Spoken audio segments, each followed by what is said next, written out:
Tu as sûrement déjà vu ce phénomène. Quelqu'un obtient une augmentation, ou lance un business, ou double ses revenus. Pendant quelques mois, tout semble changer. Puis, un an plus tard, rien. Toujours la même pression financière, toujours la même anxiété, toujours l'impression que ça ne suffit jamais. Comment est-ce possible? Si le problème était le revenu, l'augmentation aurait réglé la situation. Mais ce n'est pas le revenu qui détermine la richesse, c'est la structure mentale qui l'encadre. Il existe un paradoxe financier que très peu de personnes comprennent. On peut gagner plus sans jamais devenir plus riche, parce que le cerveau ne fonctionne pas en termes de patrimoine, il fonctionne en termes d'équilibre. Ton cerveau cherche la stabilité, toujours. Et lorsqu'un élément de ta vie évolue trop rapidement, il tente de restaurer une cohérence interne. Imagine que tu passes de 2000 € à 4000 € par mois. Objectivement, c'est une progression massive.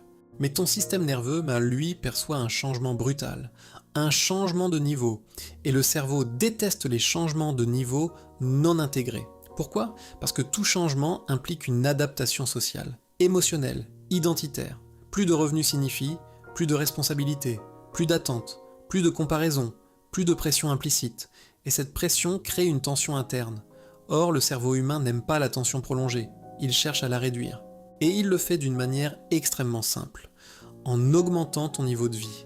Nouvel appartement, voiture plus chère, sorties plus fréquentes, dépenses méritées. Progressivement, ton nouveau revenu devient ton nouveau normal. Ce qui était exceptionnel devient banal. C'est le phénomène d'adaptation hédonique. Neuroscientifiquement, ton système dopaminergique réagit fortement à la nouveauté, mais il s'adapte très vite. La nouveauté devient routine, la routine devient standard, et ton seuil de satisfaction augmente. Résultat, tu as besoin de plus pour ressentir la même sensation. Ce n'est pas une faiblesse, c'est un mécanisme biologique. Le cerveau fonctionne par comparaison relative. Il ne mesure pas combien tu possèdes, il mesure comment tu te sens par rapport à ton environnement. Si ton entourage améliore aussi son niveau de vie, ton cerveau ajuste encore son référentiel. Tu crois progresser, mais ton référentiel progresse avec toi. Et c'est là que le piège commence. Beaucoup pensent que la richesse est une question de chiffres, mais en réalité, c'est une question d'écart. L'écart entre ce que tu gagnes et ce que tu consommes. Or, cet écart crée une tension. Et cette tension est inconfortable, parce que garder plus que ce que tu dépenses signifie ne pas tout consommer, ne pas tout optimiser immédiatement, ne pas transformer chaque gain en confort. Cela signifie différer la récompense, et différer la récompense va à l'encontre de ton système de survie. Dans la nature, une ressource disponible doit être utilisée. Le cerveau ancestral n'était pas programmé pour accumuler à long terme, il était programmé pour sécuriser le présent, et ce programme est toujours actif. C'est pour cela que certaines personnes augmentent leurs revenus sans jamais augmenter leur capital. Parce que leur cerveau transforme automatiquement la progression en amélioration de confort. Il restaure un équilibre, il supprime la tension, et il maintient le même niveau réel de richesse. Le problème n'est donc pas comment gagner plus. Le problème est comment empêcher ton cerveau d'absorber ta progression.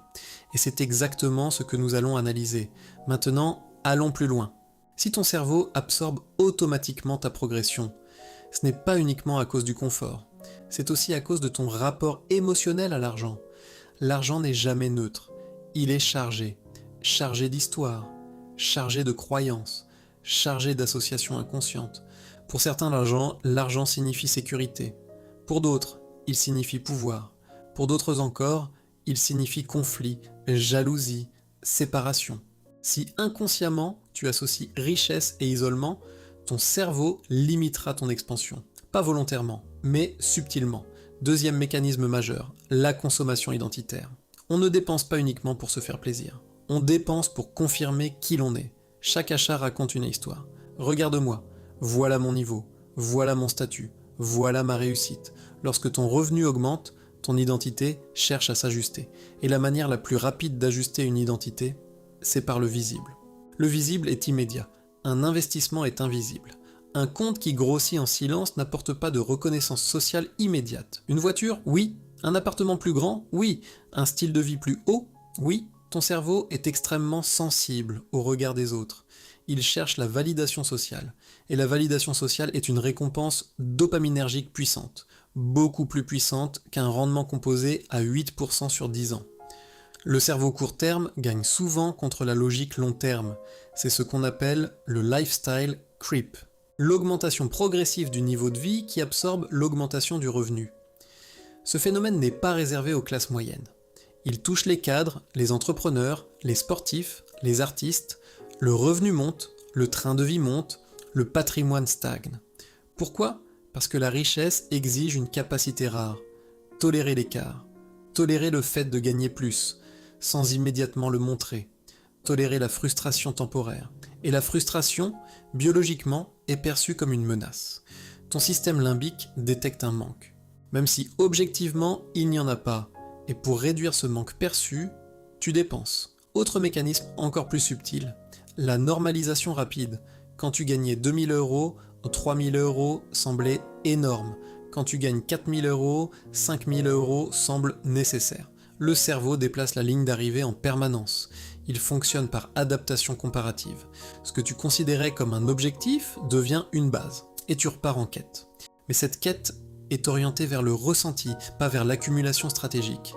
Ce qui fait que beaucoup vivent dans une illusion de progression.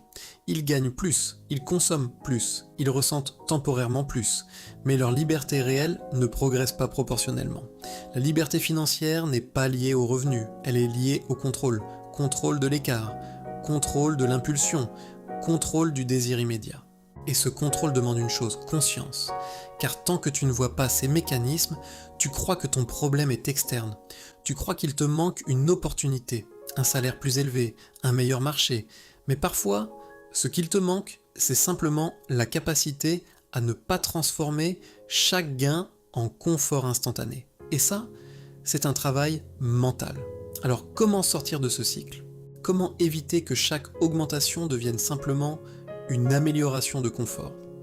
La réponse est contre-intuitive. Tu ne dois pas chercher à gagner plus en premier. Tu dois apprendre à conserver plus.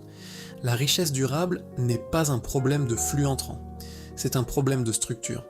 Les personnes qui deviennent réellement riches n'ont pas un cerveau différent. Elles ont un protocole différent. Elles automatisent l'écart. Elles ne décident pas chaque mois combien elles vont garder. Elles décident de combien elles vont dépenser. La différence est énorme. La plupart des gens fonctionnent ainsi. Revenus, dépenses, d'amount, épargne éventuelle. Les personnes financièrement solides fonctionnent ainsi. Revenus, investissement automatique, APC, dépenses. L'investissement n'est pas une option, c'est une priorité. Ce renversement change tout, parce qu'il enlève la négociation interne. Or, le danger vient toujours de la négociation. Quand ton cerveau commence à discuter avec toi, tu as travaillé dur, tu mérites. Ce n'est pas si grave. La décision est déjà fragilisée. Automatiser l'écart supprime le débat émotionnel. Deuxième principe fondamental, maintenir volontairement un niveau de vie inférieur à ton niveau de revenu. Cela ne signifie pas vivre frustré, cela signifie créer une marge volontaire. Cette marge crée une sensation étrange au début. Une tension, une impression de ne pas optimiser ton confort. Mais cette tension est productive, elle construit ton capital. Et plus ton capital augmente, plus ton système nerveux s'habitue à un nouveau seuil. C'est ainsi que l'on élève réellement son thermostat financier, progressivement. Troisième principe, redéfinir ce que signifie réussir. Si la réussite est associée au visible, tu consommeras. Si la réussite est associée à la liberté, tu accumuleras. La liberté est invisible. Elle ne se montre pas immédiatement, mais elle se ressent profondément. La plupart des gens cherchent à ressentir la réussite par l'extérieur. Les personnes stratégiques cherchent à ressentir la sécurité par l'intérieur. Ce déplacement mental change tout. Il transforme ton rapport au désir, il transforme ton rapport au temps, il transforme ton rapport à l'argent.